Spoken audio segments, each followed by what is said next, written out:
Live. We are live. Yes, we are. Yay, we are live. It is 8 o'clock and we are live. Welcome, everyone. Welcome. We are just checking to make sure everything's recording. We are recording. We are live. We're so excited to start this course this weekend in process in mastering self-love. And so it will be today, tomorrow, Friday, Saturday, Sunday, 8 a.m. Pacific time to 10 a.m. It is also live on Facebook for those 2 hours because we're going to be sharing activities and tools where we want everyone to be able to get this information and practice it at home and your time and process it. And so what we want to do is we're going to walk you through this journey and kind of like really emphasize certain things for you to think about, go into deep thought about self-love. So we are Dual Dragons. My name is Rebecca and my husband that is now here. JB Atkins, and we're all holistic wellness consultants, also known as the Blessed Whisperer. I am on standby waiting for a guest speaker to log in so we could get them hosting permission so that if they have a slide to share with you guys for any techniques, we want to get them on there. Yes. So meanwhile, if you want to do that, meanwhile, also just to let you guys know, we do a lot of techniques to help our clients to achieve the results that they need, whether it's with trigger point therapy, whether it's cranial sacral, whether it's Reiki, whether it's energy work, chakra aligning, sound bowls, you name it, we use it, cupping. We use so many techniques and each session with our clients is customized to their needs at that moment. So we work with a philosophy of a mental, emotional, and physical trifecta, where there's energetic blockages in either or of those categories. So we use, like my wife mentioned, many modalities, and then depending each session, customize it rather than compare to other practices where they try to upcharge you. If we have the training and we have the tools, we'll bring it to your session. And that's what we love about working with each other, hence the duo. The four-handed. A four-handed touch, but more of like me kind of representing the masculine energy, my wife, the feminine, and each of us had that masculine and feminine energy within us. Mm-hmm. And you may notice aches and pains on one side or the other side of the body, which could also kind of give us indicators, as I kind of refer to the body as a map. So the map being your body could kind of give you an idea of where the pain or discomfort is really stemming from in a mental or emotional energetic blockage perspective. So with that, we can usually follow a 4-step process, which we shared in other videos. So if you want to go in depth with those 4-step processes, but very quickly, it's first is the awareness of achy shoulder. Second is question, okay, what's causing this achy shoulder? Is it mine? Does it belong to someone else? Well, I did pull it from doing this workout or carrying groceries or walking a dog. And it just kind of, okay. So you go through a series of questions. Then the third step would be forgiveness, forgiving yourself for holding on to that pain or discomfort or that stuck energy, that old mindset or the old emotional set, and which represents that achy shoulder. And the final step is integration. And most practices, they kind of help you pull the weed out of your garden, but they kind of overlap a step. Every practice works for their benefits for different reasons, but the 4th step is integrate. Put some positive affirmation or self-love to kind of fill in what you just kind of cleared out, to kind of lighten up your garden, bring that inner healing or inner joy or inner awareness, compassion. And so Joanna just let me know she's logging in soon. Excellent. So with that, again, I just want to share with everyone, we are Dual Dragons. We're based out of California, Anaheim, exactly right next to Disneyland. We are mobile. We do go all Orange County. We serve all Orange County. And our information is there if you ever, want to schedule something with us. Our email and our website, and our phone number is there. That phone number is our business number. You could call or text that number at any time.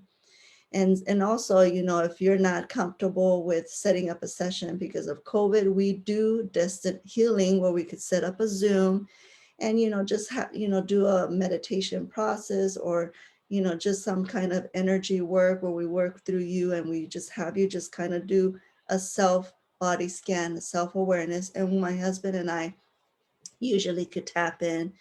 I have the gift of being an empath and he has the gift of channeling. So we are able to just really go deep in with our clients and just kind of with the body scan, figure out some kind of tool that we could give you at the moment to help you out. So with that, I'm just going to go ahead and Go over the schedule. No, there's no, it's just going to go to the first slide. I got it. Okay. So I'm just going to give it a moment. Go ahead and just take a moment to read it. And it says, the title is Identify Your Why. Okay. And so let's identify our why. Why are we seeking self-love? So we're going to take a couple minutes to just meditate. And I want you to think carefully on how to answer this question. Why is self-love important to me? So you're going to ask that question as we meditate. Why is self-love important to me? And if you haven't already, please grab a paper and pen or a notebook for you to take notes, because this is going to be more interactive than our other sessions that we have had before, where it was more of a lecture for you to kind of soak in. Yes, definitely. Get a pen and paper, take some notes. And again, we're going to go in this a couple of minutes of meditation. And I'm going to guide you through this question. Why is self-love important to me? So when you have a chance, sit in a comfortable spot, whether you're sitting in your chair, get comfortable. If you have your screen off and you could just lay down, go for it. Because I really want you to relax as much as possible and let your mind wander with this question. Why is self-love important to me? So take a couple of deep breaths.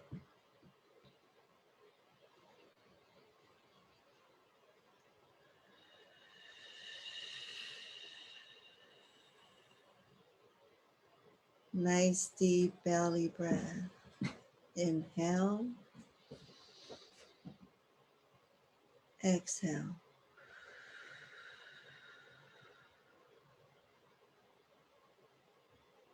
Inhale, one more breath. Exhale.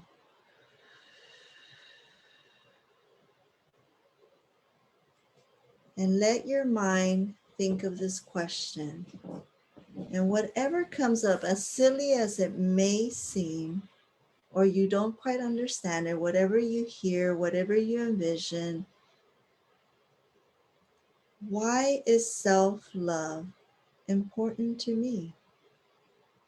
Just ponder on that question. Let your mind go free on that question. As you're asking that question, what comes up? What are you hearing? What are you seeing? Let's do a quick body scan. Where do you feel self-love in your body? So we're going to start at the feet. Slowly go up to the ankles. Now from your ankles up to your knees. Where do you feel self-love? From your knees up to your hips.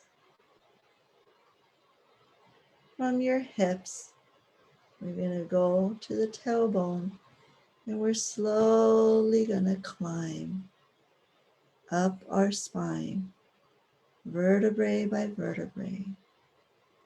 And just get a feeling of your body. Become aware. Why is self-love important to me? Where do you feel it? As you're climbing up your spine and as you get to the base of your neck, go out to the collarbone, out to your shoulders. Take a nice deep breath. Now you're very aware of most of your body, from your shoulders down to your elbows, from your elbows down to your wrists, from your wrists all the way down to your fingertips. Take a nice deep breath. You are much more aware of your body now. Where do you feel self-love? Why is self-love so important to me? Slowly go back from your fingertips up to your wrists, up to your elbow, up to the shoulders, through the collarbone, back to the base of your neck. Now we're going to climb the last 7 vertebrae on your neck, all the way up to the skull. And from your skull, we're going to go out to our jaw, to the tip of our chin. Then we're going to travel back up towards the top of the skull. Now that your body is fully aware and we've done a full body scan, where do you feel self-love? And why is self-love important to me?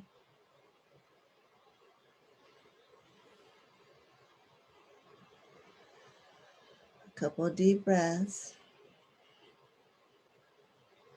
Inhale, exhale.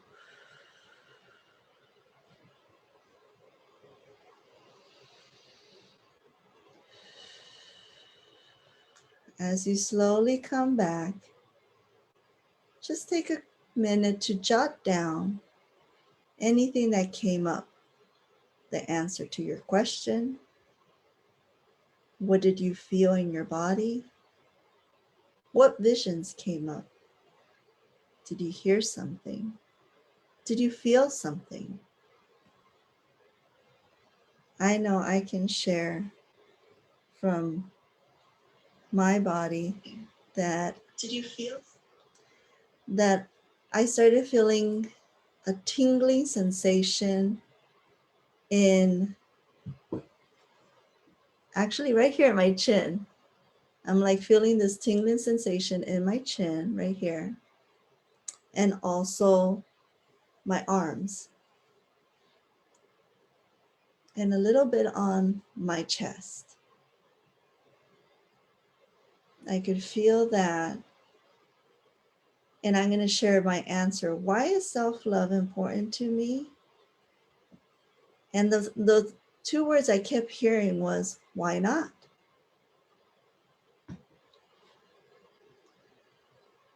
Why not? Why not should it be important to you? So it just kind of made me just realize, we were all, if you really think about it, no matter how we were conceived, we were all born with love. It doesn't matter how we were conceived. We were all born out of love. And as I share my experience as attempting to do the sitting still, I was more focused on the aches and pain as much as I was asking the question of self-love. So you're not alone for those who kind of feel similar, that you couldn't quiet your mind. I recognize for me, my stillness happens when I run. That's when I'm able to kind of let go most of those thoughts and really meditate. So it's okay if you might have to come back to this question in a run or a walk or a Mhm. different place that you set up. So please just take notes of these tools and techniques that we're going to share and apply it to your version of meditation where you can have that stillness, that environment where you could be still and kind of allow those thoughts to be clouds to pass through. Yes. And so with that, again, take a couple minutes, write down any notes that you might have, anything that came across, and just we're just going to put that answer or whatever you felt to the side for a moment. We had some responses in chat. Oh, okay. Mia said to be able to receive love. To be able to receive love. We got an answer. Anything else to share? Laura, I was surprised because I needed it. It's comforting and I deserve it. Yes, needed, comforting, and I deserve it. If my head answered, it would have said, I need to love myself so I could love others. But it turns out it's just about me. Yes, that's a good one. It really is about you. It's not about how you love everybody else, it's how you love yourself. And I think sometimes we forget that. We're so busy trying to love everyone else. But what about yourself? And my husband has this really good analogy of the cup. You make this beautiful special drink and you tend to serve everyone else but yourself. You're so preoccupied in making sure to serve everyone else. And then by the time you're done serving everyone else, your cup is empty. Yes. So just to elaborate, so imagine you're throwing a party, usually your inner circle, close friends, family, and you're hosting it. So you want to make a picture of this drink. And again, this drink could be time, energy, money, love. So you make your special blend. I recommend pour your cup first, Mhm. drink it up, pour yourself a second cup. And then as people arrive to your party, pour a little bit for those who ask into their cup, adding a little bit of yourself into them. Sometimes they need a whole lot of you, like a full cup. Some just need a little top off. Some people might have holes in their cup. Mhm. And this is where the universe or your life is being challenged by setting healthy boundaries. Are we covering it today or Sunday? We're covering it later. But yeah, you can mention it, healthy boundaries. And that's where the healthy boundary comes in. And sometimes you got to say either go replace your cup and come back with a cup that's complete without holes, or stand your ground and say leave the party and invite someone else in. Mhm. So with that, now that we did that one, let's do the next slide. Oh, we do have one more response.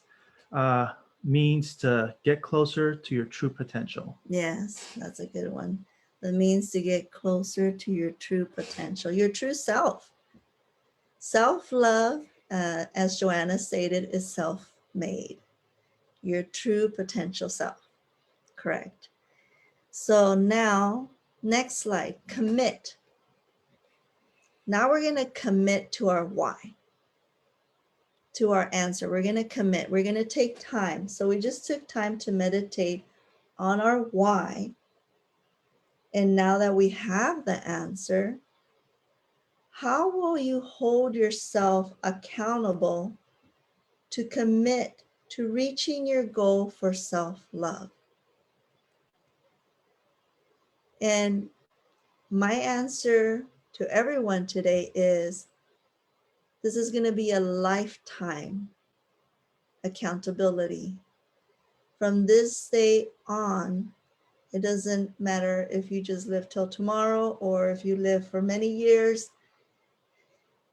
You have to hold yourself accountable for every day and commit every day for self-love. Because self-love, I see it as a way to be limitless. When you have self-love, there's no limits. No limits to what you can create, no limits of what you can dream, no limits of what you want your life to be. or who you want to be in your life. And I can attest to this. So even though I started this beautiful journey with my now lovely wife for Dull Dragons, again, referring back to the trinity of mental, emotional, physical, physically and mentally, I was doing the work, mantras, meditation, writing journals, different exercises, different mentors and teachers, but I wasn't committed to address my emotions. I committed to suppressing my emotions and never really addressing it. And I could see the struggle and limitations I endure up to that point when I started the journey to, again, my wife had a beautiful metaphor about the box. Mm-hmm. When trauma happens, it's okay to put those specific traumas rather than your whole heart, your whole emotion in a box. Just put the traumatic experience in the box and then put it away.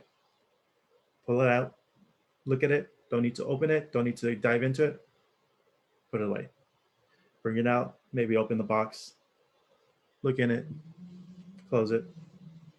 Maybe put it away or maybe just leave it out. And as you kind of peel the layers, applying the commitment, whether it's a mental, emotional, or physical, because everyone has a different journey that you have to attend to. And one of those three factors, Mm-hmm. what do you commit yourself? Go ahead and write that down. And we're going to read off because we're noticing a lot of comments on the chat box coming in. We have two computers, so we're going back and forth, back and forth. Joanna shared, God is love, love is God, love is healing self, love is God giving us what we need to heal ourselves. Fear limits, love is limitless. Put the lid on it. Yes. And Alf, God is love, so real love must be God as well. Mm-hmm. Yes, we are all a part of God. I love that. You know, any religion you believe in, you are a part of that higher source.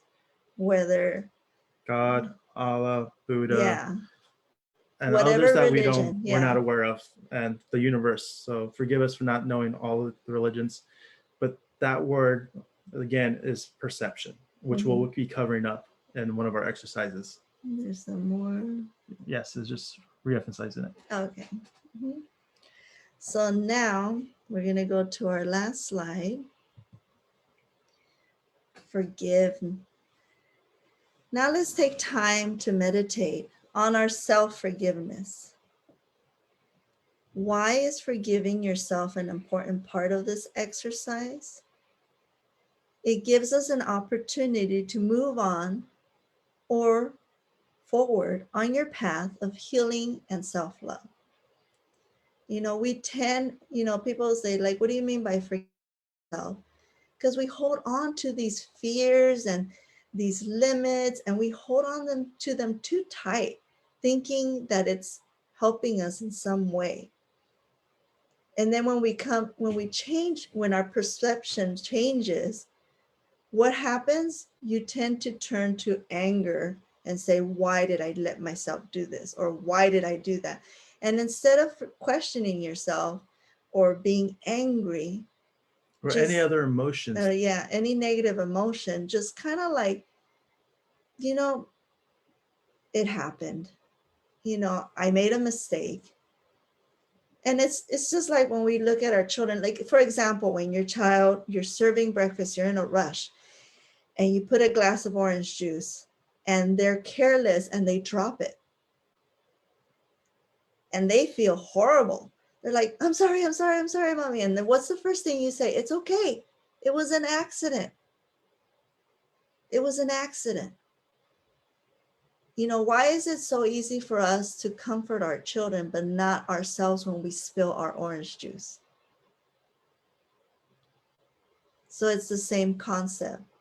It was an accident. I made a mistake, but now I can repair it. I can do something about it. I'm going to forgive myself for holding on to this perception that was not serving me. So now I can move on. Now I can move forward. Now I know what I need to do. So let's take a moment. We're going to do a little quick body scan again. And this time, I'm going to have you guys use your hands. So reach up, palms up to the sky.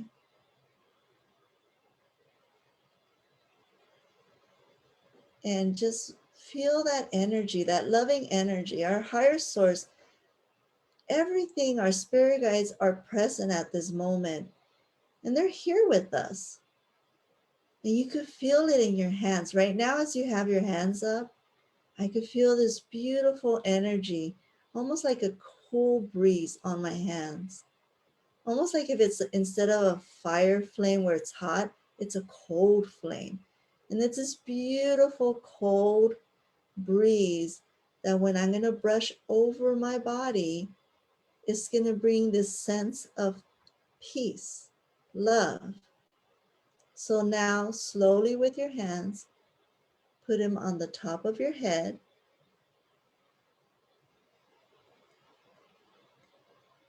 Your hands are now on top of your head, and you're going to just slowly bring your hands down your skull, the back of your neck.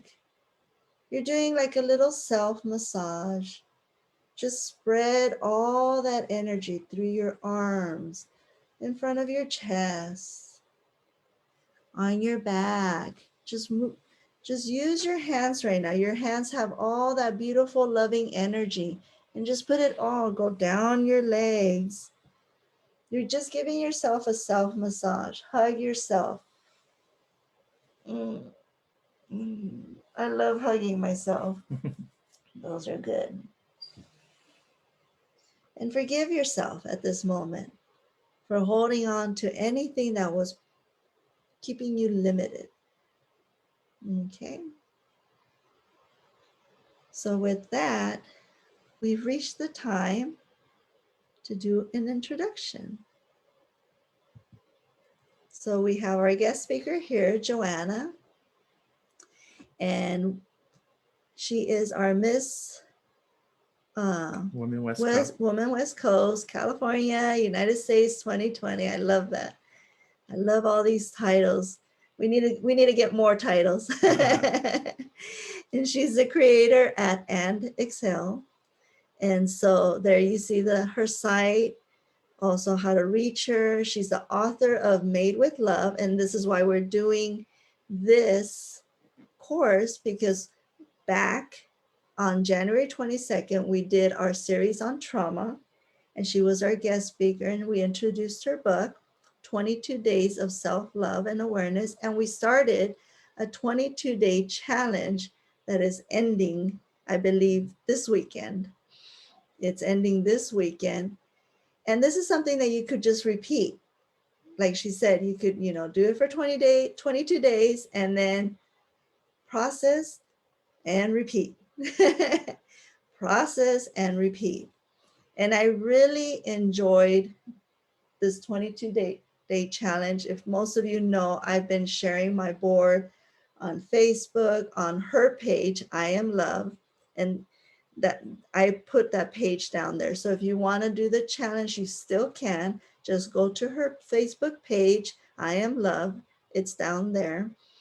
And so what you do is, what I did is I wrote everything she talked about every day, made my little notes, and then I would just sit in front of my board and just kind of process it and look at it and just be like, ooh, which wolf have I been feeding? Or what is my intention? And, where am I connecting? What's my movement? What's my, and it's just questioning yourself. What's my vision with all this? And what I loved, my favorite one was the inner child.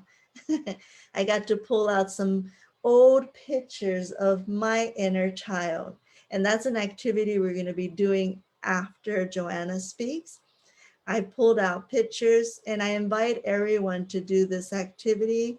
And I'll remind you later, we're all going to pull out our pictures of a child, and we're going to do an activity where we're going to talk to our inner child. So that's the plan for within 30 minutes. But I'm just going to go ahead and stop sharing the screen. So then that way we could have Joanna on full screen. Perfect. And let me unmute. She's already co-host. You could go ahead, Joanna, unmute. There we go. Perfect.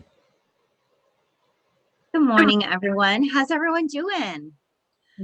Your smiles are beautiful. There we go. Now you guys are all shining bright back. Thank you. Well, welcome to just a small little screenshot of Made with Love. I'm so grateful to capture this moment with you on my day and with you in your day. One of the many amazing attributes that continue to unfold through this 22-day opportunity is that it's really to infinity and beyond. And what that means is that this is a 22-day cycle. The book itself is very jovial. It is an opportunity to really allow your inner child to move through the pages. And each page will ask a little bit of you that will not make you think too much. We don't want to think or dwell about the past too much, because when we do that, we reignite it. The past is gone. We don't want to reignite any of that, right? But we do want to use its value so that we can take the lessons from what we've learned from our past and apply it to what we create in our vibrations today. And so the book itself really provides a great interpretation of how we can navigate through our own personal space. What I mean by that is, let me ask you this question. When you were born, did you get a manual on how to take care of yourself? Did anyone? Anyone get that when they left the hospital? Did anyone get that when you left kindergarten? Okay, how about grammar school? Did anyone get a manual on how to operate yourself? Did anyone go to high school? Did you guys get this in high school? Come on, somebody. Did anyone get a manual on how to operate yourself? How to know why you feel a certain way, why your body smells sometimes, why you have these, reactions to things? Why do we go to class on how to get married? Anyone go to class on how to be in a relationship? Anyone be in a class on how to fight properly and with respect? How to have differences and different opinions? No, right? But yet we're thrown into this world where there's lots of opposition. And there's lots of things that are going on that we are constantly reacting to, right? And so for me, when, that phrase, along came Polly, right? So when I had my along came Polly moment, and there were many that kind of knocked on my door saying, hey girl, hey, want to play with the darkness? Want to play with temptation? Want to learn what it feels like to be frustrated and aggravated and angry? Want to learn what it feels like to feel alone? I said no every time, but yet still lessons came, right? We're meant to learn. That's what helps us grow. And every time we unfold in a day, right? Think about it. You wake up, and from every breath that you have in that waking moment, things are happening. They're unfolding, right? They're just these blooming flowers all day long. And all of the different things that we are receiving through our six senses are really helping us process things. Well, when any of our six senses are blocked, when any of our energies within our body are blocked, like Rebecca was sharing, we feel it, right? And that's why doing body scans and having things that really help us become more and more aware of how we feel are really awesome, right? I really, really, really invite each and every one of you to try two different things. Try having a day where you just are an adult all day long. And even if that inner child creeps up, just be an adult all day long. Make adult decisions all day long. Eat like an adult, be like an adult, speak like an adult, whatever that means to you. Right? We all have different lenses that we see from. So we all have different perceptions on what an adult does. So I want you to go through your day as an adult. And then the next day when you wake up, take that first breath and choose to make all of the decisions and everything you do from your inner child. And just be jovial. Listen, rant, rave, feel, touch, express, be curious, right? Notice that the adult in us, right, can sometimes arrive at its destination full of ideas, full of acquired ideas and interpretations based on how we're supposed to be responsible in adulting. But yet, when we arrive in our day or our moments as that inner child, we arrive with a different interpretation. We're more touchy-feely, we're more curious, and we're more, ready and available to listen to ourselves when stuff comes up. So now use those two learns and allow yourself to find balance. Because when we can balance that adult in us with the inner child, right? It helps us have an understanding of what we expect from ourselves and what we are allowing to come through and what we are allowing to see from the inner child. And both spaces have value, right? Our inner child can take those collections of experiences that we've had and interpret things so that we have, that adult. Remember, we talked about a little bit earlier, making sure we take care of ourselves first, drinking out of that cup first, right? When we fly and we go on an airplane, they say, now in case of an emergency, you can't help anyone until you put your oxygen mask on first. Put it on first before you help someone. So what we really, really, really discovered in each of the 22 days of Made with Love are different ways that we can put our oxygen mask on. And each and every way that we discover gives us a different tool. And it's really awesome having different tools of taking care of ourselves because some apply better than others in different circumstances, right? Sometimes you might come into a day and one tool might not work. You might not have an opportunity to go for a run or do some yoga, but you might be in a position where you can feed yourself Earth's medicines and know that all of that yummy, yummy food from our Earth is going to still provide you high vibration.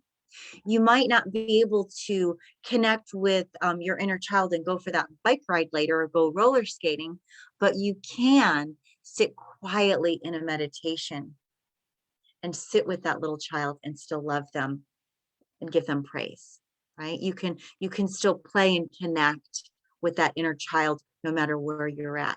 So the 22 days of Made with Love really gives us a great opportunity to find expression in our life and create an awareness that unfolds each day a little differently than what we're already doing.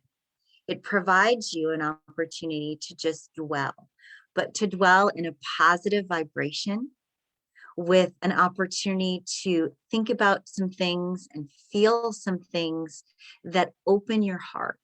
And every time we open our heart, we let light in. We have to let darkness out to draw in. So think about an inhale. We breathe in, we receive. We exhale, we let go. Now think about this. We breathe in, we hold.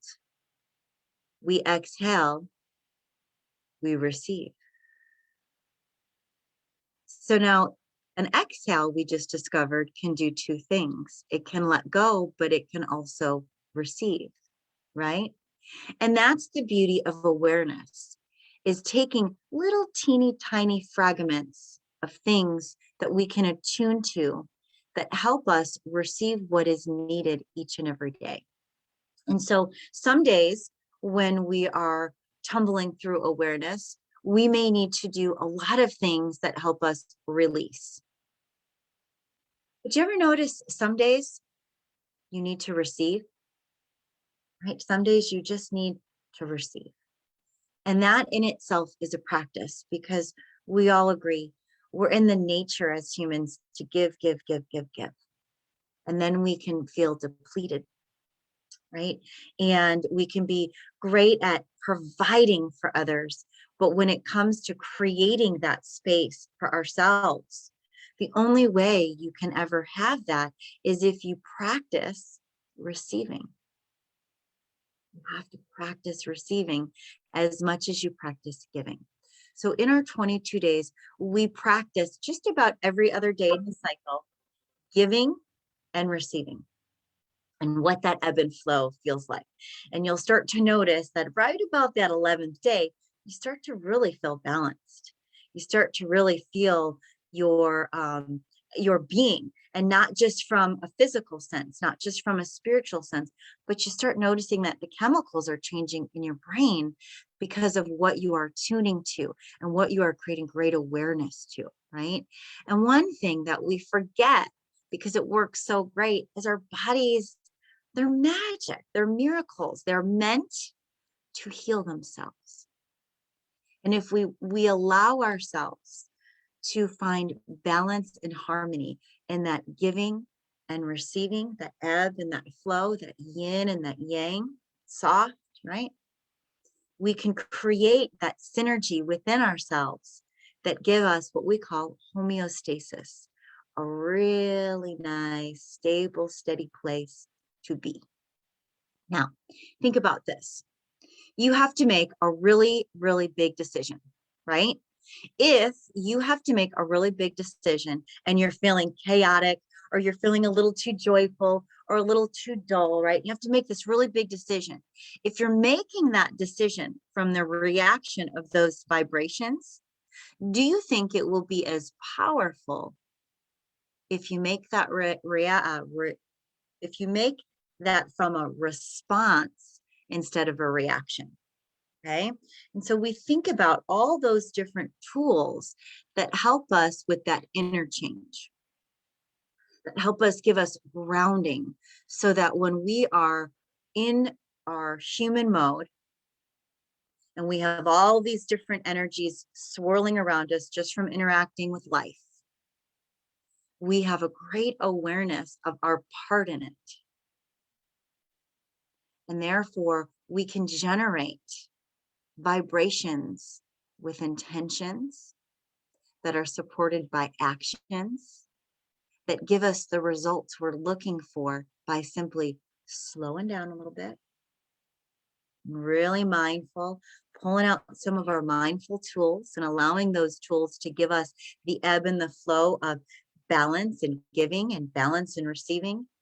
And then all of a sudden we feel the stable, steady place in which we can then receive what is needed and respond eloquently versus reacting impulsively. Does that make sense? So as we cycle through our 22 days of Made with Love, and we indulge in some self-love, and we admire some awareness, we enjoy all of the things we learn, no matter what they are. Sometimes we discover things within ourselves that we're like, oh, I didn't know. But we never really need to look at them in a judgmental frame. Because when we're self-lovers, we always love and appreciate where we are in our journey. Because we know that every step that we're taking in those spaces are creating more and more integrity within ourselves. And we appreciate the finds, even if we fail. We know that it's an opportunity to learn. So as we come through the end of our cycle, we've been doing some really fun, more interactive energies, like receiving special attention to our inner child. And that is something that Rebecca really had a good time with. We all did. And here's the moment of thought. If you are angry, you're really angry, and you're sad, maybe you're traumatized, whatever it is, and a trigger comes through, and you pull out a picture of your inner child, you pull out that little girl or little boy in you, and you're in that reaction mode, it's really hard to respond to that little boy or girl because you're limited by all of that energy. But when you're in a cycle that feeds healing, a cycle that's constantly cycling in your life, that feeds healing, that supports that self-love, that gives you tools and contracts for you to move through within yourself, you'll notice that that self-love interlocks with that God within. And they're pretty good buddies. They don't break, right? And it's from that integrity that you create in your cycles of healing that provides you what is needed to stay connected, even in those moments when you get angry or you get triggered or you feel your trauma come up. Okay. And so cycles, like, raise your hand if you know what the cycle of abuse is. Anyone know what the cycle of abuse is? Self-abuse, interrelational abuse, generational abuse, alcohol abuse, drug abuse, right? There's lots of forms, gambling, right? There's lots of forms of abuse, emotional abuse. I mean, I could go on and on. It blows my mind how many abusive cycles there are. And sometimes when we are in this cycle and we are spinning in it, we're not even conscious it's happening. So having a cycle of healing that you can integrate when you catch yourself in that cycle of abuse is very powerful, because sometimes it's the change that snaps you out of it and creates a pivot of awareness so that you can get back in to your lane. And when you're in your lane and you're practicing that cycle of healing, you can get in alignment. Now watch this for a second. If you're centered, right, and you're grounded into where you want that alignment, right, and over time, creating that alignment and a space that helps you face north, your north, right? If you're at the center, you give an atlas, the center of the world, center of your universe, the center, you, and you're facing north, right? Any little wobble, any little wobble, any little interaction with somebody else that you might have gotten triggered by, any little fear that comes up and insecurity, any little old energy that comes through, any little behavior patterns that isn't in alignment with your goal, any little self-talk that isn't loving, right, comes off here, right? Now, over a year, all those little wobbles, and you might feel like you're in alignment because you can't see how subtle it is. But over a year, all those little shifts take us here on the map. So your north is now a little sideways. It's not facing up anymore, right? So having practices that really help us gain our footing so that we can stand in a very, very comfortable space of alignment is a beautiful thing. If you ever want to effort in anything, effort to feel good. Because when we feel good, all those little sideways then bounce, bounce, bounce, bounce back. Effort to feel good, no matter what that is. And I remember a long, long time ago when I started my journey, I remember reading The Secret. Anyone read that book, The Secret, right? And I was a very young girl and I didn't really understand it like I do now. And I remember them saying, the law of attraction, you've just got to really think, exchange those thoughts and put the good thoughts in, right? I was young. I didn't understand what that meant. But I knew what felt good. And they said, whatever that is, just replace it with something good and get yourself in the action of good. So every time I heard myself thinking things that weren't warm feels good, those thoughts that creep in that are not kind to us, that are that violence, that self-violence, I would practice nonviolence. And do you know what I would say? Ice cream. That was my trigger word, ice cream. I loved ice cream. So it was the first thing that came up, right? As silly as that sounds, it was the first thing that came up for me. And I knew I was young and I was learning, but I had enough awareness to understand that what was coming up wasn't kind. And I didn't know what to do to replace it yet, but I knew I loved ice cream and that felt good. So that became my keyword. That was my mantra for a long time, ice cream. There you have it. Your expert guru, her mantra of 10 years almost is ice cream. And I giggle now. My little girl inside giggles when I share that story because yes, I love ice cream, but through replacing those unkind thoughts, that violence to myself with something that my little girl really reveled with, it led me to greater light, to brighterness, right? And I started to learn more and more like, oh, that feels good. That triggered this, because when we're in a feel good state, we will naturally attract more feel goods. And it's a tricky situation, right? Because if you're in a room full of tacks walking in the dark, you'll step on them. It'll happen. And if they're all over the ground and you're walking in the dark, you're like, oh, oh, ow, ow. And it's kind of like a reaction. You're stepping on all these tacks. How do you get yourself out of that cycle? At some point, you've got to be able to put your toes down somewhere where you're not stepping on a tack, right? But if you stood in that darkness long enough, in a room full of tacks, our humanness might know how to react, but the divine is in us all. And our bodies were meant to heal. And we're supposed to be in alignment with the center of our being and our higher self.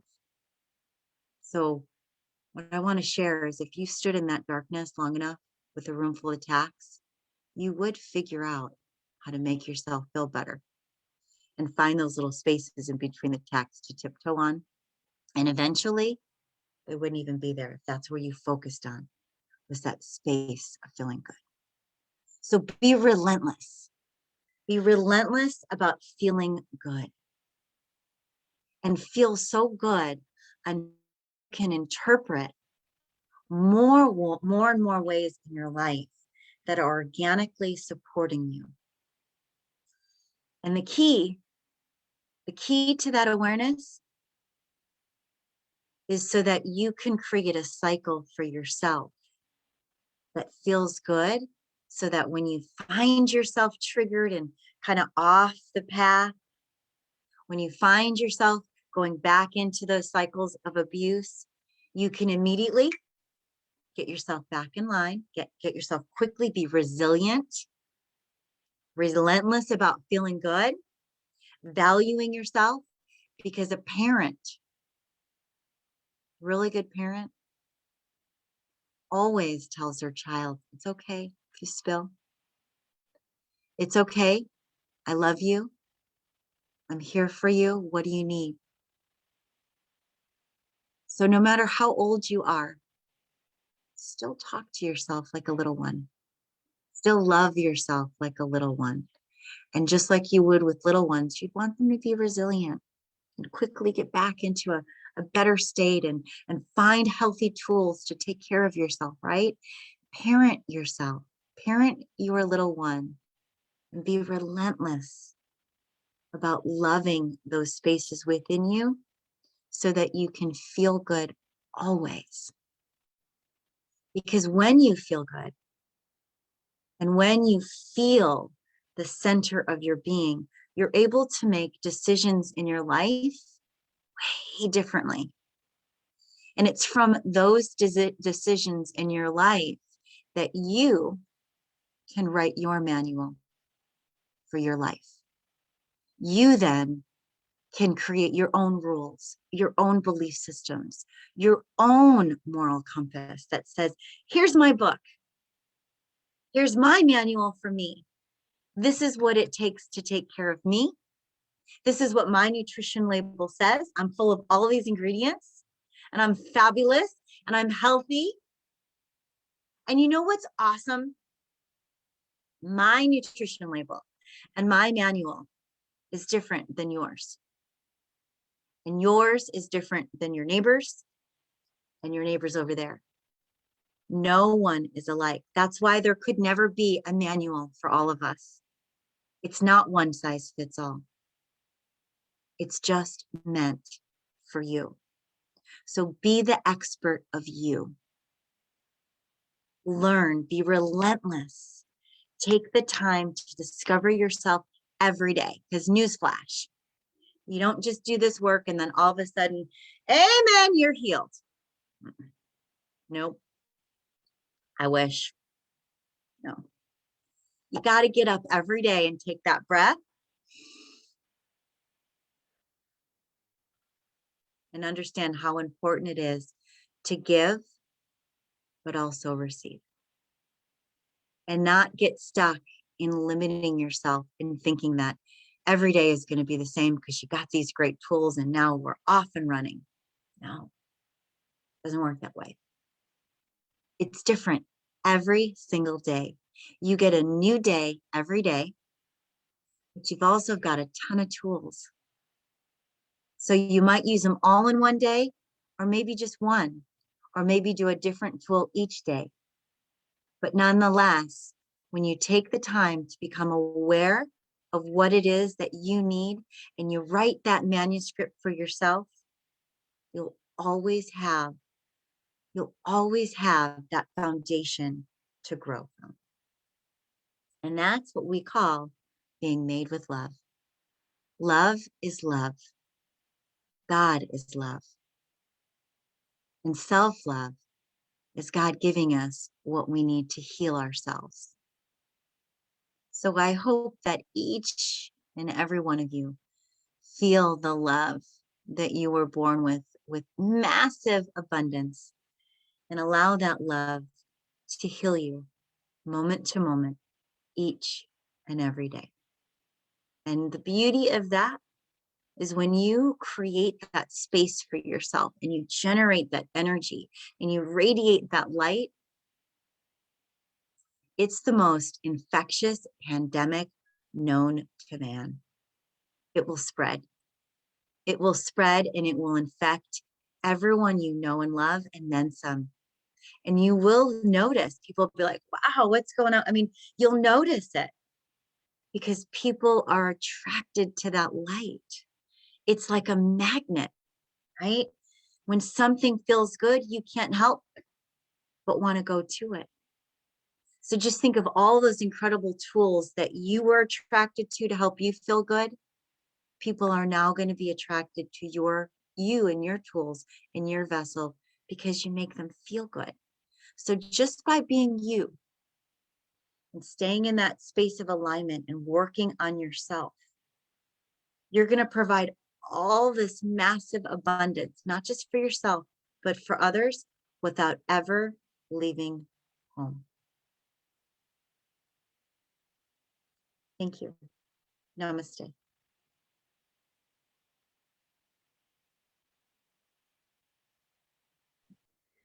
Perfect. Thank you. Thank you for your share. And I'm going to go back to the share screen again, just so you guys could get Joanna's information again. If you want to join in the 22-day challenge, you still can. Like I said, you go straight to her Facebook page, I Am Love, and all the videos are there, the exercises are there. And like I said, I've been following the challenge, and it's been fun. You know, I had someone mention to me like, well, I didn't really follow the challenge because I didn't feel the need to. And I go, I could have said the same thing, but look at it at a different view. Like, look at it as an experience of being able to recheck or do an inventory check on yourself. Like, am I really aligned with my beliefs? Is there still something else I need to let go? Is there something that I still need to forgive? Is there still something I need to connect to? Because you'll most likely, like I said, there's still things that you still need to readjust. Because like Joanna said, sometimes you don't realize when your alignment's a little off because it's so subtle and you don't see it. But until you take that time to do that self exercise and that self love, where you realize, like, oh, I am a little off here. Oh, let me put that back. And then you're back into alignment again. So I really enjoy the 22-day challenge because I was able to do that self inventory of myself and that self realigning anything that I didn't notice that was slightly off. There was, especially like the first day when you did, Joanna, the beliefs. It was interesting because there was a lot of them that I'm like, well, yeah, there was old beliefs that came up, but they were not my present beliefs. But it was nice to just kind of go through that book and just reminisce and be like, oh, I used to believe in that. I used to believe in that. And how much I've grown from that. Okay, is there any other belief now that I need to work on? So it's not just a tool to help you if you think you're in a situation at the moment. It's even a tool to kind of reassess. That's the key word, to reassess yourself. And I think it's very important to do that, because then it gives you an opportunity to see something that you haven't been aware of yet. And that's one of the main reasons why we developed the Healers Roundtable, to bring other healers and their perception how to address a healing process. Mhm. We mentioned a 4-step process. Joanna's 11th step, that's doubled. And again, it's not about you got to follow ours, you got to follow hers. We want you to be aware of the different healers, the different tools and Mhm. technique. And like she said, what feels aligned to you so that you work. At the moment, this aligns with my wife and she's actively doing this process. I'm following another process as I'm clearing up, say, my distraction, my clutter, to align myself. Mhm. And if I feel I've worn that, I wouldn't be surprised that I will soon, shortly be joining Joanna's thing In the 22 for days. 22 challenge. Again, at your pace, when it's not say convenient to you, but when it fits your space to use her as a guide in the sense of her group. And you could go to our Healers Roundtable group to see the other healers and their amazing tools and technique. And like she said, no one's got a manual. I've learned many different tools, but it wasn't until I got the piece. I like this part of this tool. I like this tool. I like this tool. And I was starting to get progress within myself because I pull what worked from everyone else and made my own tool, made my own manual to have my own process. Exactly. And so with And that, yeah, go ahead. yeah, no, that's the key is, to take what you need. Everyone is different. And, like it's so easy for us as humans to do like a 10-day boot camp, or, some sort of like, no sugar for 30 days, like it's so easy for us to do those things. But when you ask somebody to do that for their emotional and their physical and their spiritual and their soul, Yes. and so I love to say that these invitations are kind of like, a cleanse. It gives us an opportunity to kind of, it doesn't necessarily mean that we don't necessarily know some of these things, right? Yes. But it's also a really good way to restart, reconnect, or get back into alignment after we've learned the tools.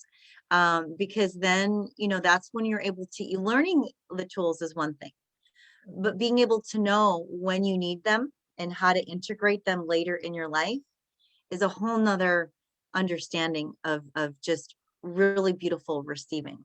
And goodness, I've been in this 22-day cycle as I've been teaching it. And instead of being stressed out and full of anxiety from, the media and what's going on, kind of out there. As I knock my lamp over, I've been in this beautiful romantic relationship in here. Mhm. And when people say, "How you doing?" And I'm like, "I'm doing great. How are you?" And they're full of all these stresses because they've been out. Mhm. Well, when you're in, you're not feeling all that, right? So being in and working and vibrating and operating from a place of thyself, Mm. wow, it's lovely. It's a very peaceful way to share who you are in life versus being spread thin Yeah. and everywhere. Mhm. So thank you so much for being part of our group and these 22 days. And I appreciate all of you today and just having the openness to receive. Thank you. Yes. My husband's like, "What are we doing now?" I'm like, "Hold on. This is the fun part." So I collected pictures of me and JB. So there's little Rebecca. So you guys could get an idea of my inner child. I was very energetic, high like energy, like I could conquer the world. If you see in the bottom picture, it's me like with all this donut, and I love chocolate donuts. So the reason I'm bringing up the inner child is that when you're able to connect with your inner child and just kind of look back at those moments that made you happy, that you felt this enormous love for yourself, that nothing could go wrong. Like anything you imagine or created in your mind, it was at your hands. And nothing was impossible. I remember at this age just feeling like I owned the world. And the world was mine to play with, you know, and it was fun. And I have all those memories of just being playful and having fun and just the imagination. And then now we have little JB. Can you share a little bit of your moments of happiness as little JB? Yes, it's like, and I had a challenging life, say, recalling due to my a behavior that I suppress my emotions. So this is a journey to really for me to kind of expand as I share with you my story. Because honestly, growing up, my best friend I recall was just TV or video games. Mhm. And so these images and even looking at the photos, I could almost say I forgot, not because, oh, I'm older, but it's just because we live so much of the distraction. And I wasn't really practicing until more recently of tapping into my inner child, tapping into my inner memory. That even as a kid, say for my baseball, I was hitting nothing below what's called 500, which means half the time I was at batting, I was always getting on base. I was doing really well. And it got to a point where, like at 13, I was playing with 18-year-olds and I was able to keep up with the average 18-year-old. So I had the potential to go pro if I would have kept on that path. But due to some behaviors or traumas, I held on to a lower vibration where I chose a different path to say join the military. Again, it wasn't really bad. I just wasn't really open and expansive and aligned with myself to kind of see that possibility where I could have been, like, let's say, at a different financial place or different relationships. But then that's when I noticed I did the work, when I really tapped into my inner child and I really forgave myself to holding on to those different traumatic moments. Then that kind of sent me to a different trajectory versus my true north. Yes. It really was as I do the work now. As you can see, I could get worked up because there's some charge and I'm still processing some of those different things as I'm trying to open my heart and open my mind to be balanced at the same time to tap into that. But as I do the work, I'll go back and saw the different path, the higher vibration of possibility, me going pro, me making, say, money, me making, say, having a house for my mom and all the different possibilities. But rather than living in the lower vibration of regret of, oh, F, I could have done that. Okay, Mhm. I've done the work. That's my validation. My vibration is raising up now. What can I do now? How can I be present and forward, create a future with this new higher vibration because I've done the work with my inner child? I remember Blackie being one of our favorite dogs. And then unfortunately, he got hit by a car, and kind of his eyes fell out, and the dog pound had to take it away, and we just never saw the dog after that. So like, yes, you have this beautiful moment of this photo of me kind of having this wonderful friendship with this beautiful animal, but at the same time, why was it taken away? I didn't know. Like, I didn't know about, back then, that it could have gotten healed and come back to us. Again, choices that our parents made, but then we took it personal or something different. Was I a bad owner? Was I mistreating my dog? I got it. And no, I have to do that work. And now, kind of looking at this photo, okay, I'm making notes to kind of go back. Those memories of trying to be for my brothers, there for my brothers, and really kind of just having those moments like this photos. It's like, wow. So we're about to introduce you an exercise. And for those who have their hands up and have questions, we haven't forgotten about you yet. We are going to have a Q&A in a moment, but is this the exercise now? Yeah, this is the exercise. Yes, we're going to have this fun exercise we challenge you to go look for your 7-year-old and under photos. And hopefully you have them. My mom was talking on the phone with her last night, and she's like, oh my God, tell Rebecca what you did. So my rebellious teen moment was burning 1.5 photos. I didn't burn more than that, but for some reason she thought I burned like hundreds of photos of my childhood, because that was like emo and I didn't want to see my past and stuff like that. Little did I know those were just like the second and third copy she had. So she technically still has all of my childhood photos except 1 or 2 extras. Yeah. So, and yeah, we have those moments where we want to erase our past, but just like he realized like burning a picture wasn't going to erase the past. It's really about doing that inner work. So yeah, I want to invite everyone in this exercise. When you have an opportunity, you don't have to do it now, but just kind of follow along and find that one picture or several pictures. I pulled up 5 because they're 5 of my favorite pictures, because they really describe when I was the happiest as a child. And it was really when we didn't have comprehension of this big world around us about rules and about, oh, you can't do that, like limits. That wasn't installed in my mind yet, as a little one. And so I remember, you could clearly see when you look back at your childhood pictures, you could clearly see those shifts when things started going wrong, or things are just not feeling good anymore. And you could see them in the pictures, and it's quite amazing. And it was interesting when I pulled out the pictures, my daughter was like, what's that, Mom? And I'm like, oh, these are my childhood pictures.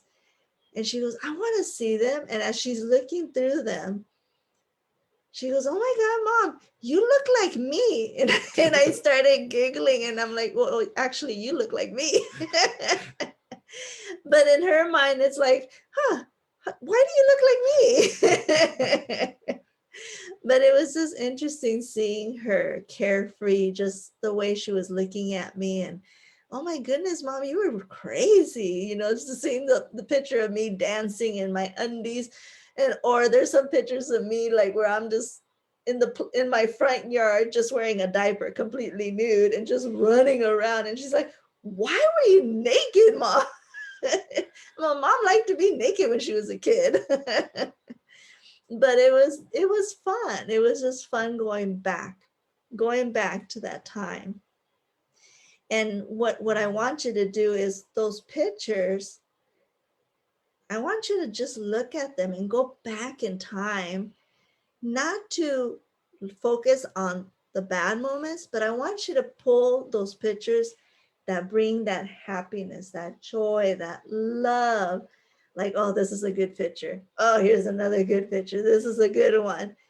And just kind of sit there with it. Sit with those pictures for a moment and just try to tap in, bring them together. Bring in those memories and to the present. So past and present, bring them together and say, how can I connect those wonderful past moments of love and feeling great to my present moment right now. So, how can I put these together? And it's not really that hard. And it's really like what Joanna said, living that day as that child. I'm going to live like that child today. You know, we have our adult days, and then we have a day where we could be free. And you know what? I'm going to be that kid again. I'm going to live as that child again and just play or do what made me happy. And you'll realize how your alignment will shift back. And it will eventually, your perception will change. And eventually you'll get that moment of clarity where you know exactly what makes you happy now and what you need to do now to change your path to a better path of your journey of self-love and joy and happiness and your own worth, realizing that you are worthy of all this love and you are worthy of all this happiness and you are worthy of so many things. And when I play into my childhood days, what does your little one say? What was it again? Luna, stop being a kid. I'm Oh, not, yes, I'm not yes, a kid. yes. I'm a tween. Oh, yes, my daughter right now, she's 10 and she swears she's a tween and she's an adult already and she doesn't play kid stuff no more. Okay, pay the bills. No, that's my money. Use your money. I want whatever she requests. No, Like, but it's fun. It's fun just playing. fun. It's fun playing with her shifts right now to make her realize what is it really to be an adult and what is it really to be a kid, you know. And I always tell her, like, you're never going to grow out of being a kid. You're always going to have that little kid in you forever in your life, even as an adult. And that's why sometimes JB's a kid and that's okay, you know, or sometimes mommy could be silly and that's okay. You know, we have those moments and it's okay to be that, you know, because it's interesting when she brings it up, like, you know, why are you guys acting like kids? It's like you guys are being embarrassing. Yeah, no one's here. It's just the three of us. And still, it's just fascinating to see how she grows and then how she's taking in what we have to offer. And we do our best just to kind of be patient because she doesn't want to take everything because she's exploring herself. And that's what matters. Yeah. Exploring yourself, taking in what matters to you or is important that makes you happy. With her is being alone, singing, drawing, or watching YouTube videos about video games. Yes. So that's what aligns with her right now. Doesn't mean that's what aligns with you. And again, that's what I shared earlier. You get, drawn to these different, healers, speakers. They give you different tools, but take the tool that makes sense to you, apply it, and recognize that you kind of redesign your own tool to help you feel alive, to help you develop that inner love. So I'm gonna come out of here. Are we gonna open up now? Yes, hold on, let me just stop share. Okay. What is love and why is it? Okay, so we have some questions here. We're gonna go ahead and unmute. Yes. So if you have a question, go for it right now. I'm pushing the button for anyone to unmute if you have any questions for us. Yes, one of our guests. Yeah, that's one of the first questions we meditated. So when we finish this, we're going to have to either join our Healers Roundtable to get the replay, but we'll have this up on YouTube shortly for you to watch from the beginning. So what is love and why is it important? And like I said at the beginning of the when we started this course, we were all born with love, out of love. It doesn't matter how you were conceived, we were born with love. And why is it important? Because I'm gonna share this exercise. This is an exercise I'm gonna share, and I've shared it before, but I think it's gonna give you an idea of what I mean. Why is it important? When I started school, massage school, my teacher had us do an exercise. she had us go right outside to the tree, and she had us pick 2 green leaves. And she told us, okay, take these home, and for a week, one of the leaves, all you're gonna do is just give it all this love, positive words. I love you, you're so beautiful. Oh, you're just the most beautiful green leaf in the world. And I love you so much. And just give it love, love, love, love, love. The other green leaf, you're gonna say negative things. You're ugly. I don't know why you're even here. Oh, you're useless to me. You're a horrible leaf. I don't like you. When we finished the exercise within that week on those 2 leaves, we had to take them back to class to show the results. And I was blown away because the leaf I gave love to, it was just a leaf that I pulled off a tree. So it wasn't even connected to its root. It wasn't getting any soil or water or any sunlight. But just the fact that I gave it love, it was still beautiful and green. And the leaf that I was speaking to so horribly, which I felt horrible doing it every time, but it was part of an exercise for me to see. That leaf was shriveled up and black. But the leaf I gave love to was beautiful and green. So why is it important? Because very easily, we could turn into that dark, shriveled up leaf if we don't see the importance in self-love. And how can we function being shriveled up and dark? There's no function there. But the good news is that we are capable of self-healing. Our bodies are capable to heal, that it's very easily that re-nourishing ourselves, we could turn that around and become that beautiful green leaf again. And while that was an exercise she's done years ago, a more recent event is that we were gifted a carnation plant, Gardenia. gardenia plant. And it, unfortunately, we didn't understand how to address the sunlight direct or indirect, where we thought we killed it. And for me, Actually, I thought you killed it. yes, those my fingers. So I did my best to, like, every week pour a nice healthy cup of water, and I meditate a little bit. I love you, please come back, what can we do? You know, the intention of healing, the intention of love, the intention of, you know, trying to connect, even though perceptionally or scientifically would explain, oh, it's dead, it's burnt up, just throw it away, replace it. No. Wow. ない意味はどうかとなんたです。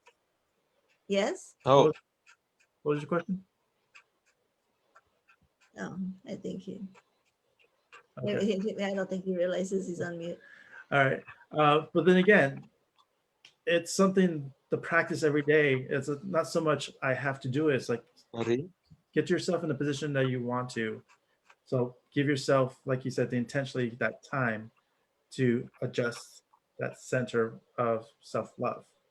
Again, it could be ice cream, cup of coffee, a run, writing poetry, going to the ocean.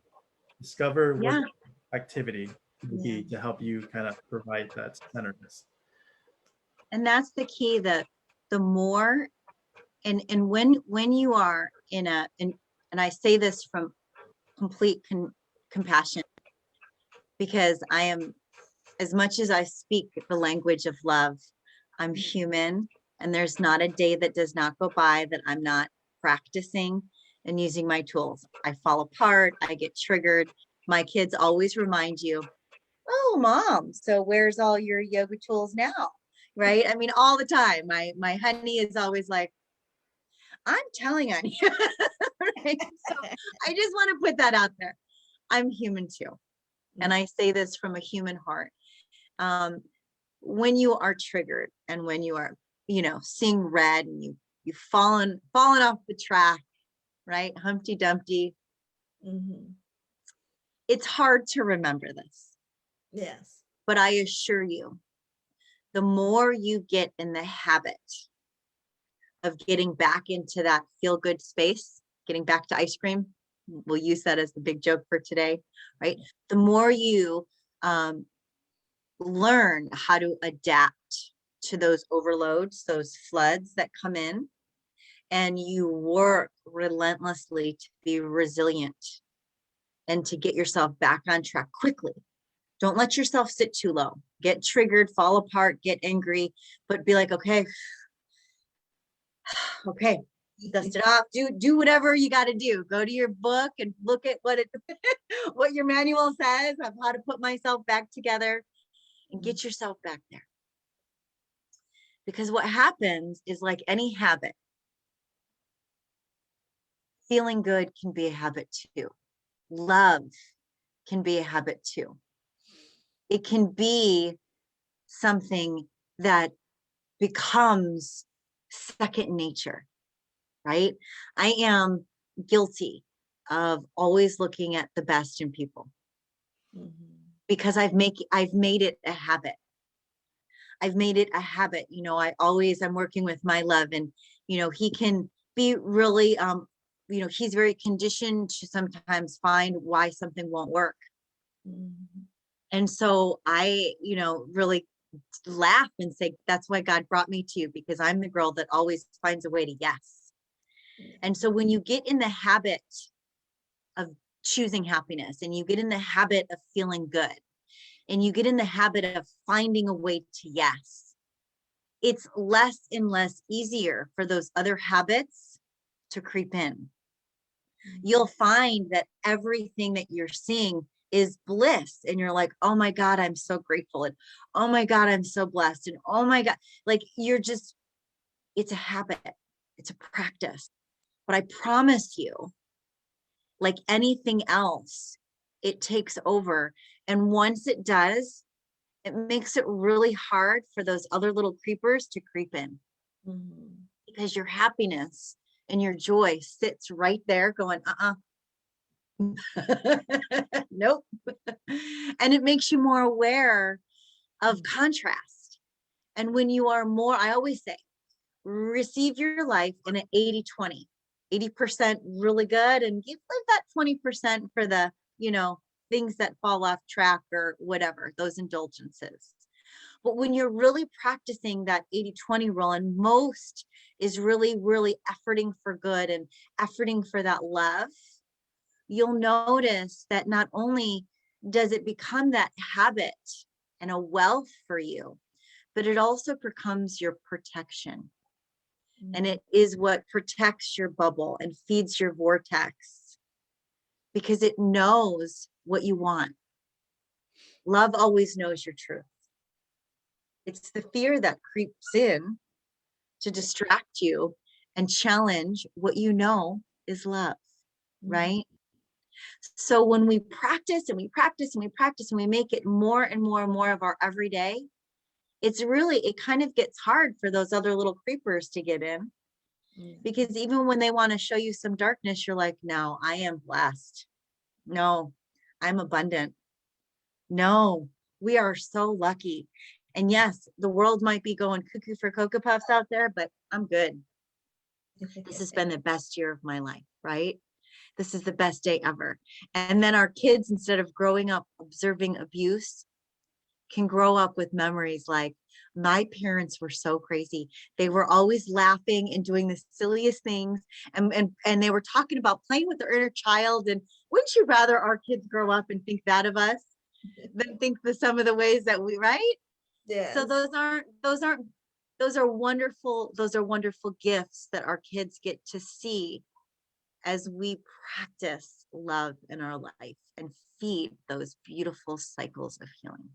You know, it's a good practice. I do that with my daughter a lot, where there's moments where she's frustrated, I'm frustrated, and then I tell her, my little me's coming out right now. Okay, I feel so much better now. And then she looks at me like, and then she just starts laughing. She's like, Mom, you're crazy. I'm like, but don't you feel so much better now? And sometimes Oh, she, and yeah. And the beauty of that is you're teaching her fun way. You're showing her that you're human and that you have feels, and that your stuff comes up too. But Yeah. you're also showing her how to be aware of what you're reacting to and how to pull yourself into a place of maybe giggles or laughter before you then respond. And those are really healthy tools, Yeah. right? To show our children that we're human and we fall apart, but also that when we pull ourselves back together, we do that in a self-loving way. Because I don't know about you, but I was not raised with self-love. I was raised that we give, we give, we give, and to love ourselves is selfish, Yeah. and I don't think that was an intentional teach, right? Because the intention was to teach to be a giving, but sometimes we have to account for the fact that our teachers might have been in an abusive cycle, unconsciously not knowing. And so our teachers were only giving us what they knew, the best of what they could. Yeah. And we hope that as the teachers in our own life, we then can model and behave even better. And our kids, the generations that come from observing us, can do that even better. Yes. I want Yes. to see into Prathamesh, you had a question?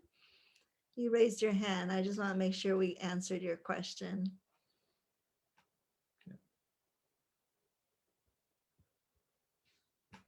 I'm asking to unmute. No, sorry. Yes? So Oh, no, he said no. Okay. So yeah, no, it's just that I really like doing that exercise with the inner child. That's something that I've practiced, and I encourage everyone to practice that. When, like Joanna said, when you have your moments where you're just like, like nothing's going right, and you're just frustrated and you're mad, and I'll take that moment. If I'm in that moment, like I tell people, it's okay. It's okay to be mad sometimes. It's okay to be angry. It's okay to feel that for a moment, but just for a moment. And then it's your responsibility to either use your inner child or whatever tool you have to kind of turn it around. Put the lid back on the box. Yes, put the lid back. If your shit falls out, just pick it up and be like, put that lid on a little tighter sometimes. and then Prathamesh did ask a question like, what is love and why is it important? We answered that. And again, like I said, each person has their own definition of what love is. But again, the Mhm. exercises we did, the importance kind of based on your values. Like for Joanna, it was ice cream. That's what she valued and made love important to her. Again, that's a mantra. There's different perceptions. Yeah. So you will have to just kind of start with something simple for you. Love is when I help my family out. Love is when I go for a walk. Love is when, and then as you recognize, yes, those are initial external, but it could help you do the baby steps to eventually do the internal work. Because Mhm. everyone has a different capacity of layers of suppression or onions that we put on ourselves to protect ourselves. I notice a lot of times we work with clients and I either see a wall or this kind of this armor they put usually around their hearts. And I could feel certain parts of their body when we're touching them that it's like rock hard. And then that's when the visual kind of comes through. And I ask him, look, I'm not saying you have to give it up completely. What happens if you put the armor down? How much lighter do you feel? Again, if you expand your vibration of love, make it like a force field like the Jedi's, it allows you to much stronger be protective, but also have a sensory so that anything that's not adding to you in sense of your love or your balance or the benefit of you staying balanced and being true to yourself, you can still be aware someone's not happy. This is not a safe place to be or whatnot. That's what we do. We don't so much detach ourselves from those people Yeah. around us. Like recently, I'm dealing with some family drama, so to speak, where unfortunately, I thought I cut off most of my family. I have to cut off more of my family away. They do not seem to be on the path to want to heal or be aligned or speak of truth. They want to do the other things. And it's kind of evolved around my grandfather's passing and the funeral, from one perception that we were just going to, have him cremated and share the ashes or spread his ashes, to now they want to charge him to take her plot, something like that. So being aware, I'm aware.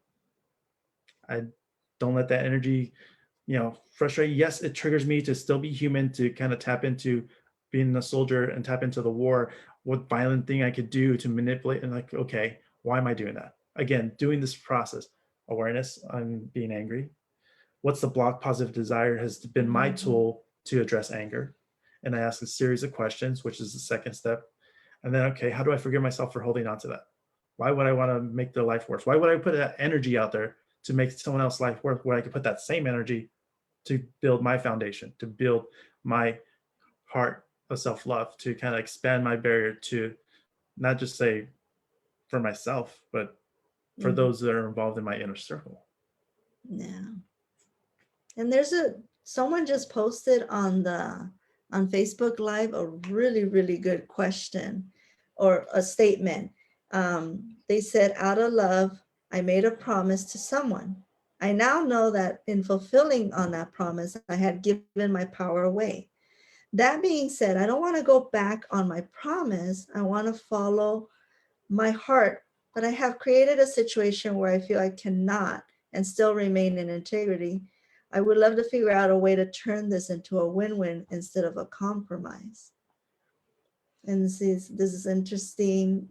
Oh, this person also posted what you were saying. Interesting that you have cut family members out because they are unwilling to grow with you. I have been trying to figure out how to deal with that similar situation. It's not, I always feel it's not your responsibility to make someone else feel good Or loved. or loved. Like the metaphor, you fill your cup, and again, your favorite drink for a party, you fill your cup first, and then you put a little bit in someone else's, your inner circle, your family, your friends. But it's not your responsibility to fix their cup and then to fill it up for them, so to speak. I see that as enabling. You enable that person to be able to grow. So how to turn a win-win situation without compromising is looking back at your belief system. What is this belief really yours, or was it installed in you? Were you conditioned to believe that you have to keep to a promise? We all make mistakes. We all make mistakes, and that doesn't mean that you have to pay the price of the mistake. You could figure out a way of making, what was it? The mantra from Ho'oponopono, making things right. It translates to make right twice. Make right twice. So you could figure out a way of making things right for yourself. And like I said, it's not our responsibility to make things right for everybody else, only for yourself, because only you have control of yourself. We have no control of anybody else's life or their path or their decisions. And even as healers or Yeah. practitioners, or however you position yourself, someone seeking healing, there's only one person you ever heal in your life, and that is you. The people that you say go to healers or shamans or whatnot, all they could do is provide the safe space. They might be like someplace people in like a video game, be a power up. They help you elevate to a level that you can't reach by yourself, and that's okay to, what they say, ask for help. Having friends or communications, those deep conversations that you usually can't have with anyone else, whether it's with strangers or with family, allows you to have that energy to kind of get you, say, outside your perception, to maybe allow you to put down that shield that's guarding your heart, or that 20-foot wall that you are protecting yourself from, whatnot. Yeah. It allows you to repurpose those bricks. Rather, I got to destroy it and there's so much effort. No. Okay, how can you make this brick build a house, a community, a safe space? We had a client where she transformed that into a waiting room. So anything, her stresses, they could wait in this waiting room, and the waiting room's on the other side of the world. Yeah. Rather than so much energy to destroy it and recreate it. Sometimes it can be fun if we need to destroy things, but why not repurpose it? How much more flow would that be for you? Or recycling. And I like to use the word recycling because sometimes when we do chakra aligning, I always tell my clients, and we always do this with them.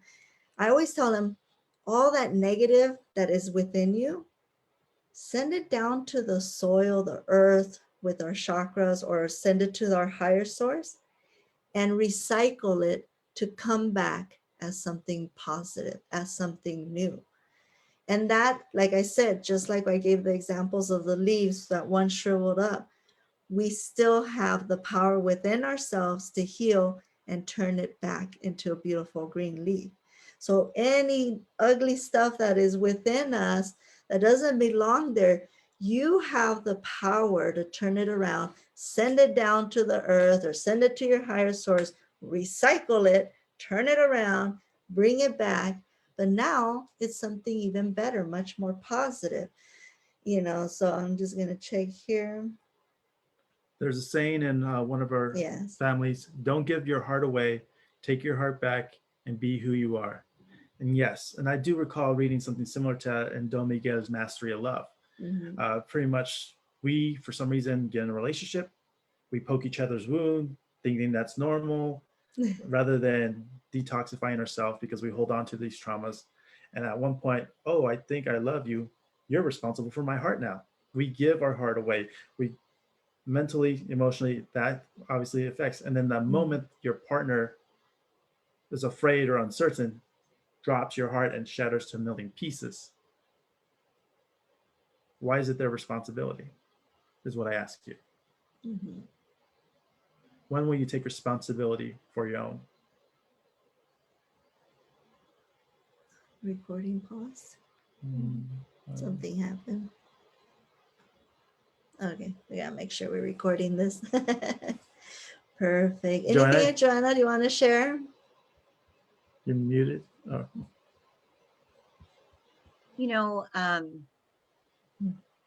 Our power, our superpower is our uniqueness, the fact that no one is made like us. Mm-hmm. And love, like any energy, is very easy to distill. We give it, we talked about giving as much as we receive. And when we are only giving, believe it or not, that's a violence to ourselves. Mm-hmm. So when we practice nonviolence to ourselves, we practice an awareness of where we are giving our power to, where we are sharing our superpower with, where we are giving our power to, and what is receiving it and what they're taking. Sometimes we can give it, but whatever we might just want to give a piece of pie, and someone might come and take our whole pie. Do you ever notice that? Right? So really having that awareness as to what our power is and creating healthy boundaries with sometimes family members or friends that really help us stay in alignment with our own personal power and value. And it doesn't mean that we're trying to control the love we give, but knowing that we have the power to gift our love to ourselves as much as to any other being. Mm-hmm. We don't just have to give, right? We have the power to hone it in and to retract it and give it. And love is very limitless. The energy of love, it loves to just freely go. But when we really understand how to hone that loving energy in, we can create powerful experiences within our own life. And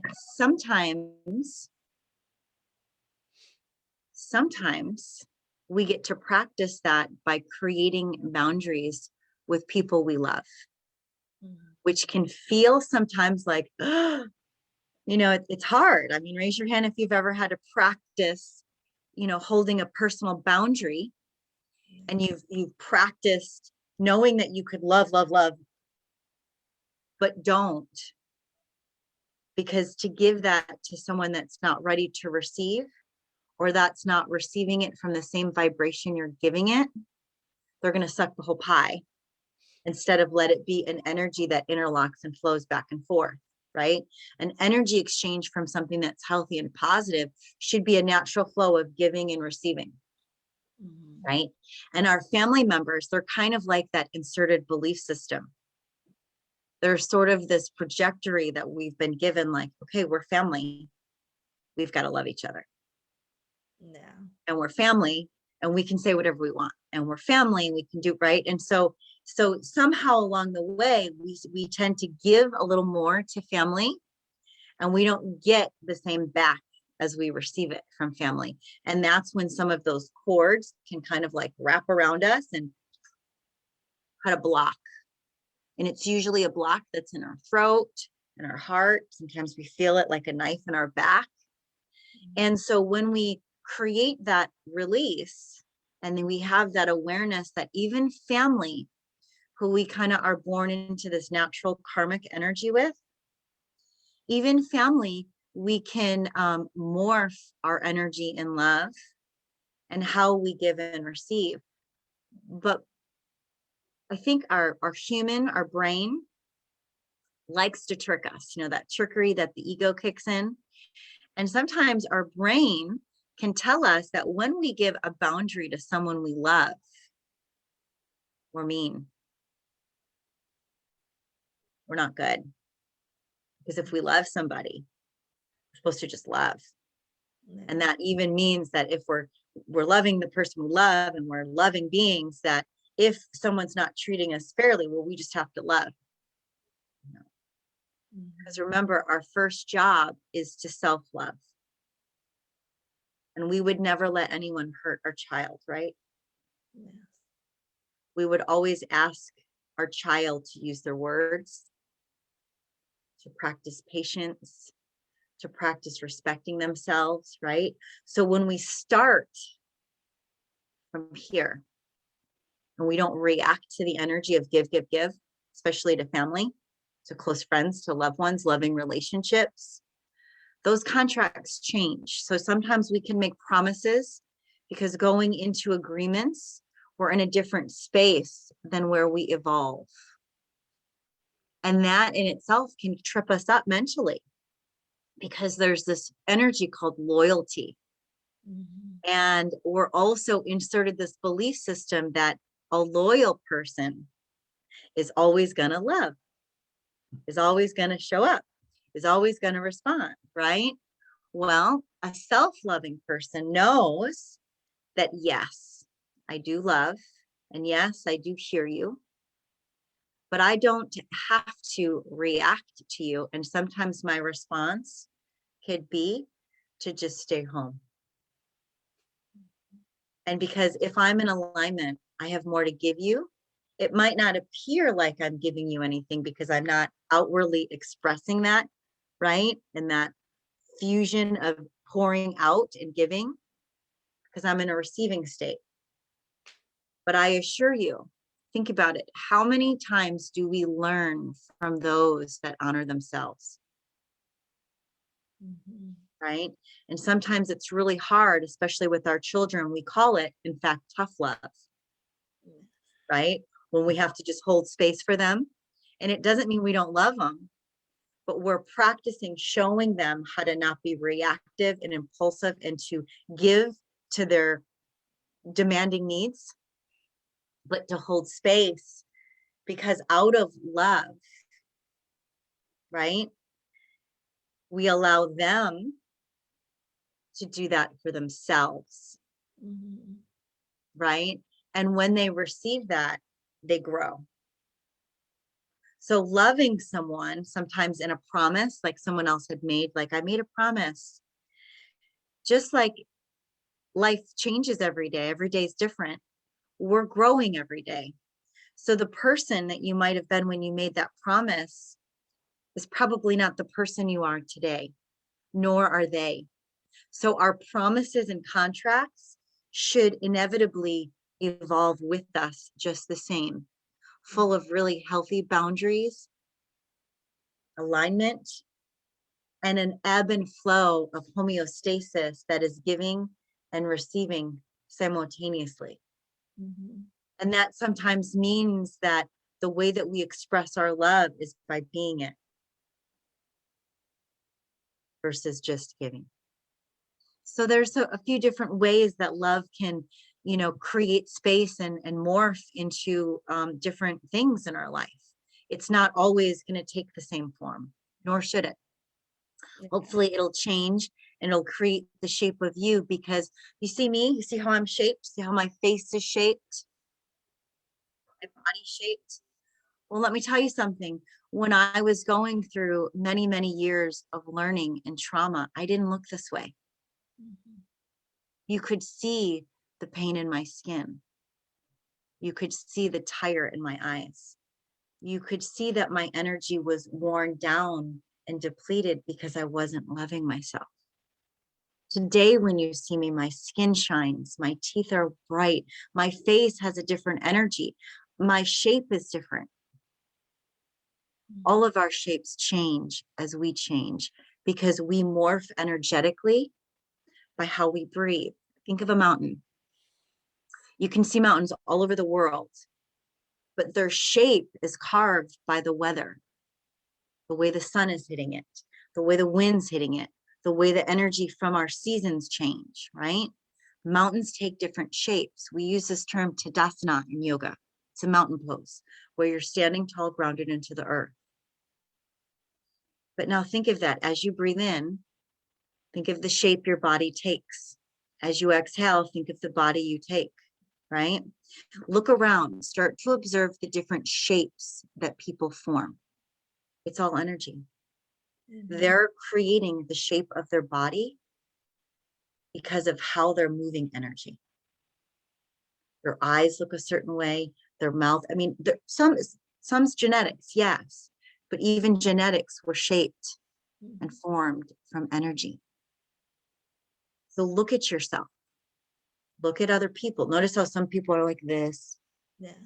Some people are like this. I mean, as a body worker, you feel that. You see all those shapes. And you can also see and feel how those shapes change from the releases, from the energy, right? Yes. So while we are breathing, if we are breathing from a space of anxiety and tension, we're here.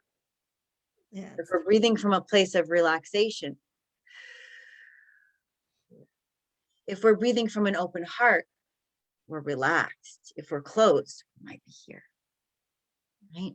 So the way that we breathe, with the way that we receive, take, or give, is shaping the way that we look and that we morph and that we form. And those reflections are typically reflecting to those close, near, and by. And notice who's reflecting that back and how they look too. Food for thought. Yes. And I also want to give another food for thought. I noticed in one of the comments, they said it's hard to say no. I beg to differ. Go back to your inner child. Go back to the time when you were just this little child. And you'll remember these moments with your own children when you're like, hey, do you want to do? No. It's very easy to say no. If you go back to your inner child, just go back and honor, because children honor what they want. Right. They honor themselves. When I was a mom, and it's easier to say today, but when I was a mom of littles and they would have a tantrum in the store because they didn't get, candy in the aisle coming out or whatever it was that I said no to. And they would just drop to the floor and just scream, right? Or better yet, I have a boy that has Asperger's. And so he was such a neat energy to, parent, because he didn't necessarily have the same inhibitors that gave him body cueing and response reactions. He would just say whatever he was thinking or feeling, or would see things as very black and white. And, I learned so much from them and their innocence and their ability to be now. And how they felt in that moment didn't define them, nor did it carry on with them, because it wasn't oppressed. It was felt and expressed, and then they moved on. Exactly. Yeah. So there's joy to that child. And that's why really embracing he or she within us gives us great opportunity and practice for really being now and allowing ourselves to feel and to be as it comes without defining yourself, without judging yourself. You know, I've had some things in my life that just get me. And sometimes I got to really feel it. And it's not that easy to just quickly snap out of it.